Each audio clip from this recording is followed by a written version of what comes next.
Okay, advanced algebra function and graphical reasoning standard 5.1. We're going to look at the three forms of a quadratic in terms of how to graph them. Okay, so standard form is the first one we're going to look at. Standard form has no parentheses. Okay, so the form would look like this. You might see an f of x, you might see a y, but there's no parentheses here. Quadratic, remember, means highest power 2.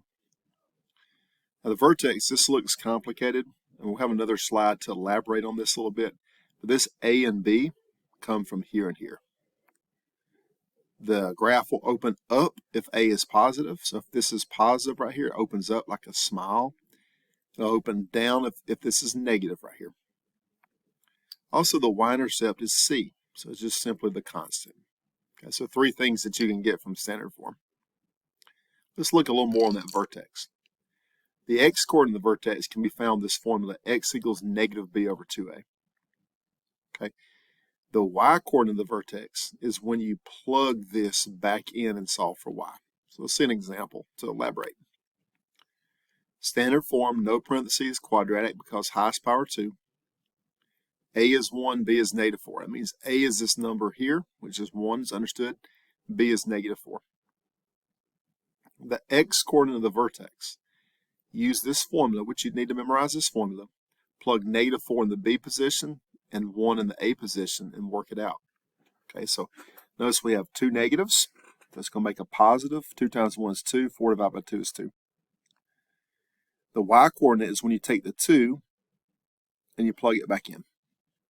Okay, so if you plug 2 back into the original, 2 squared minus 4 times 2 minus 3, it's negative 7. So the vertex is 2, negative 7. 2, negative 7 here. Okay, notice also the y-intercept is negative 3. Okay, that's the constant. And because A is positive, it opens up. Let's take an example. Now, when you get an odd in this position, then things can get more complicated. A is 2, B is 7. It's easy to see. The x-coordinate becomes a little more complicated. Here we have 1 negative, so it's going to be negative. Notice you get this awkward fraction, negative 7 over 4. Which is particularly awkward when you plug it back in. You might need a calculator here to help you with this computation, and these computations sometimes may be presented as a decimal. The graph, or here's the vertex, negative 7/4 and negative 121 over 8. The graph looks like this. Okay, now you might, it's a little hard to see, but negative 7/4 is the same thing as negative 1.75. Negative 121 over 8 computes to negative 15.125. Notice the y-intercept is negative 9. And again, it opens up because A is positive. Vertex form has one parenthesis. The computations here are easier. Looks like this. Notice the letters are different. You see this HK a lot when it refers to graphs from equations projected onto a graph. The vertex, which is where the parabola changes directions, is HK. Notice you change on the inside but not on the outside. And like before, it opens up if A is positive or down if A is negative. A is still in the front. Third example, your vertex is just 3, 1. You just change the sign on the inside and keep it on the outside. It opens up because A is positive. And you can see that here. Here's 3, 1. That's the vertex, where it changes direction, opens up. Vertex here is simply 1, 4. Now we change the sign. It has nothing to do with this being positive or negative. You just always change the sign on the inside. Opens down. And you might notice that this also is a bit more narrow. That's because of the 2. It's a vertical stretch, if you're familiar with your graph transformations. But 1, 4 is a vertex, opens down. Intercepts forms when you have two parentheses. Okay, it looks like this. A is still in front. This time the x-intercepts are B and C. Okay, again, you change the sign for both of those. The vertex can be found this way, similar to before, but to compute the x-coordinate, this time you take half the distance between B and C. That is, or half the total, between B and C. That's the average of B and C. The vertex is always halfway between the x-intercepts. And then plug it back in. Okay, fifth example, two parentheses is intercept form. Your x-intercepts are simply negative 2 and 4. Just change your signs. The halfway between negative 2 and 4 is 1, as you can see with this computation. That's the x-coordinate of the vertex. Then plug 1 back in to get your y-coordinate of your vertex. So your vertex is 1, negative 9. Notice your x-intercepts are -2 and 4, as we said, and it opens up. Vertex is at 1, -9.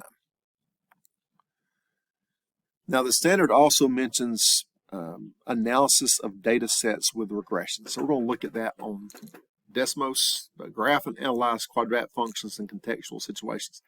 Let's look at one of these regressions. Okay, so I'm going to open up a Desmos here. We're going to go to table here. Let's say that we've got a baseball that's at time 0 is 4 feet off the ground. Let's say after a second it's 50 feet in the air. After 2 seconds it's 110 feet in the air. And then it begins to fall. After 3 seconds it's back to 75.